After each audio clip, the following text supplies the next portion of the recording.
What should we do about a baby gift for my brother-in-law and his wife? We didn't get one from them when it was our turn, right? When I asked my husband Peter, he seemed to ponder a bit.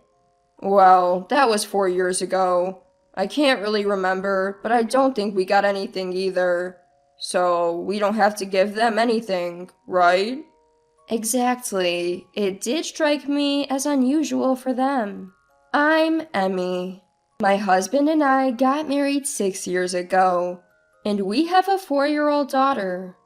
My brother-in-law and his wife got married around the same time as us, but they struggled to have children. Finally, they had their first child recently, which is why I was discussing with my husband whether or not to give them a baby gift. My brother-in-law is in sales, has a loud voice, and is quite assertive. He's well liked by his clients and apparently is very good at his job. He's the complete opposite of my quiet, office-working husband. Whether it's because of his job or just his personality, my brother-in-law occasionally shows up at our house unannounced, once or twice a month. However, he always brings a small gift and never fails to send us presents for Thanksgiving and Christmas. We've received various things from them over time. We didn't get a baby gift when our daughter was born, but maybe we should give them one this time? When I mumbled that, Peter responded, "The gifts are compensation for showing up without notice, and we also give them stuff for Thanksgiving and Christmas, so it's fine." My husband doesn't like his routine disrupted, so he's not thrilled when my brother-in-law suddenly comes to visit. You have a point. And so we decided not to give my brother-in-law a baby gift, and instead opted to simply call and say, "Congratulations." But that very night, my brother-in-law showed up at our place again. He said he had some free time because his wife Florence had given birth the day before yesterday and was still in the hospital. We scrambled to prepare snacks and a meal for my brother-in-law, and both Peter and I were a bit out of sorts. Only our daughter was thrilled, delighted by the sweets he brought and the loving attention from her kind uncle. It's not that Peter and I dislike my brother-in-law. We just don't like our routine being disrupted. Feeling jovial with a drink in him, he said, "Hey, we're supposed to get a baby gift too, right? We gave you guys one." "Huh?" Peter and I blurted out in surprise, exchanging a glance. Unaware of our reaction, he continued, "You know what would be good? A baby carrier. One that works for both boys and girls, starting from newborns. Florence says she wants an American one, but the ones popular with overseas celebrities look cooler, don't you think?" He showed us his phone as he spoke. I've raised a child, so I'm familiar with a variety of baby items. Overseas products look chic and are visually impressive, but the safety standards can be a bit different, and these carriers can be hard to use for petite women. My brother-in-law is a big guy who played rugby in college, but my sister-in-law is petite and slender. Brother-in-law, overseas brands might not be suitable for your petite wife. Instead of getting a unisex one, you might want to consider buying separate carriers. I couldn't help but offer some advice, and his face showed a bit of surprise. "Really? Had no idea. In that case, let's go with the American brand for Florence's baby carrier. I'll buy my own, so please send hers as soon as possible." He laughed heartily.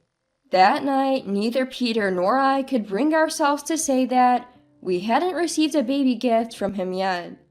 We both agreed that we hadn't received anything, but after being so boldly told by him that he had given us a baby gift, we started to lose our confidence.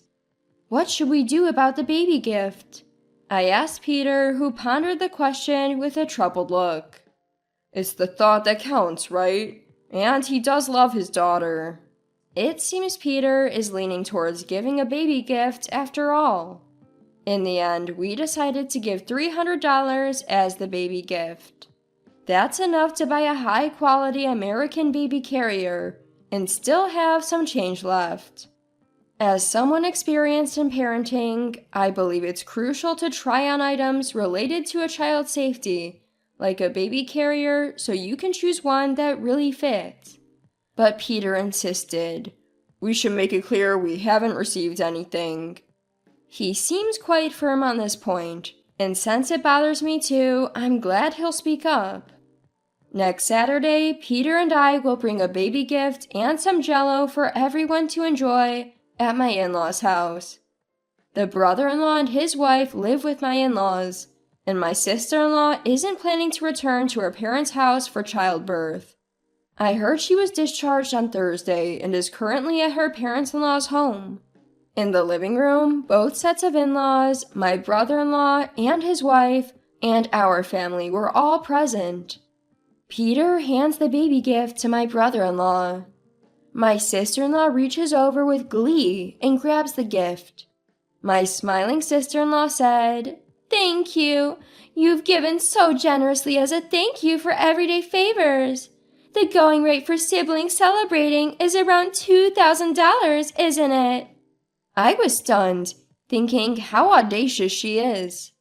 Both her attitude and words in taking the gift are just unbelievable. Peter, my in-laws, and even my brother-in-law were all taken aback. "Florence, that's rude," my brother-in-law softly reprimanded, but she didn't seem to care. "Well, I know you give a lot of gifts every time you visit Peter's house. We have to get something in return, otherwise it won't even out." Both Peter and the in-laws looked shocked, and my brother-in-law had a frown on his face. Is this how she really thinks? Peter and I exchanged glances. Come to think of it, it's mostly just my brother-in-law who visits us often. I then remembered we didn't interact much with my sister-in-law.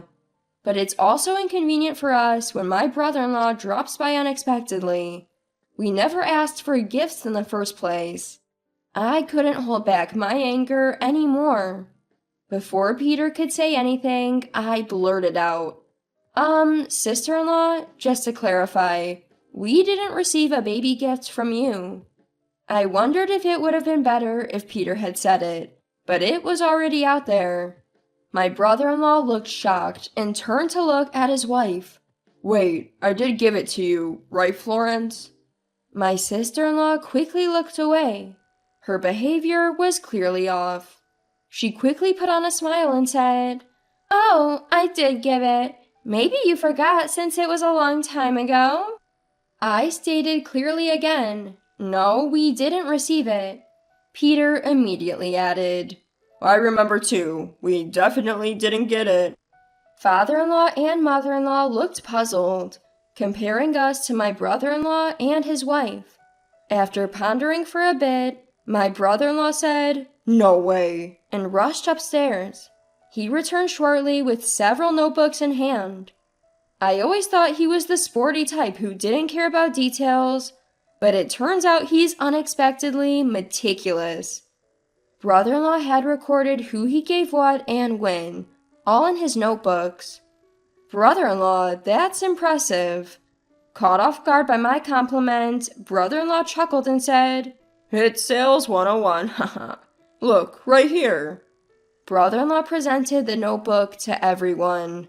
The entry was from 4 years ago, a few days after my daughter's birthday. Sure enough, it said, "Splurge $1,000 for Peter's daughter's baby gift. Asked Florence to handle it because I'm on a business trip." $1,000? Both Peter and I were shocked at the amount. No wonder brother-in-law was asking about the baby gift. "I thought it would be better to give it sooner rather than later, so I entrusted Florence since I couldn't deliver it myself." All I shifted to my sister-in-law. "See here, the next line says we received a baked goods set from a local bakery in return." Both Peter and I exchanged puzzled looks. But we haven't received any baby gift, let alone given any baked goods, I said, clearly perplexed. Brother-in-law nodded. Brother-in-law shot a glare at his wife sitting next to him. "Florence, what's going on here?" "Florence, please explain." Mother-in-law also pressed my sister-in-law. Snapping her head up, she exclaimed, "Giving $1,000 for a baby gift is just too much. I barely have any money to spend." I couldn't help but interject. "Didn't you just ask for double the amount, $2,000 a moment ago?" "Seriously, Florence, all your part-time job money goes to your personal spending," brother-in-law retorted, but my sister-in-law wasn't backing down. "That's enough. If you stop giving gifts and souvenirs to everyone else, we'd have more money." She started to tear up. Turns out my brother-in-law giving gifts not just to clients, but also to family and friends had not been amusing to her. "Look, Florence, I don't spend that much. I keep records of who I gave what and how much it cost. I even get allowances from work for these expenses. I make sure not to go beyond my personal spending."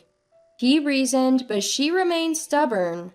"Even if it's just $100 or $200, I'd like to enjoy some luxury too, you know," she yelled. "But you guys hardly contribute to household expenses. Your mom told me. Just $200 between the two of you. You can't be that broke. Florence, you should be making a decent amount," father-in-law pointed out. "But my part-time job is just for a few hours, so it's a small amount," she tried to justify. "Really, Florence? I see you leaving for your part-time job every day, from early morning to late night. That's why I've been doing all the cleaning, laundry, and meal preparations. What do you mean by a few hours?" Mother-in-law gave her a stern look. "Oops." Her face red, but it was too late. "Well, that is..." She stumbled over her words. "Living with all of you is suffocating. I want to have more fun and live lavishly." I'm so stunned by her selfishness, I can't even speak. "Is it true, Florence? You manage all the money beyond my spending allowance? Are you really giving only $200 to my parents? Didn't I ask you to contribute $2,000 from my salary?" "We're already doing them a favor by living here. Your dad is still working. They don't need that much." "So you don't do any housework, you waste your part-time earnings and your husband's salary, and now you're stealing gifts too? Aren't you ashamed?" "I can't help it. I want to be the center of attention." She continues to throw a fit and shows no sign of apologizing. Brother-in-law let out a big sigh and asked, "So, you're hooked on some guy you met at a club?" Everyone looks at him, stunned by his revelation. My sister-in-law retorted, "It's not a club, it was just a little party." I was shocked and blurted out, "Sister-in-law, you've been cheating too? Did you know about this brother-in-law?" "I had my suspicions and looked into it. Turns out she was really cheating." I was impressed by brother-in-law's quick thinking. No wonder he's a top salesman. It turns out brother-in-law had seen someone who looked like his wife hanging out with a younger man while he was out on business, but he chose to brush it off, thinking it was probably someone else. But it seemed like she probably wouldn't have cared if it were someone else. "Let's get a divorce. I'll calculate all the money you've squandered partying and on your affair, and you'll pay it back. Also, we're doing a DNA test for the kids." Brother-in-law looked at his wife sternly as he said this. "Please, no DNA tests!" My sister-in-law screamed, making us wonder if the child might actually be from her affair. Mother-in-law frowned and said, "I'm disappointed in you, Florence. You're just awful."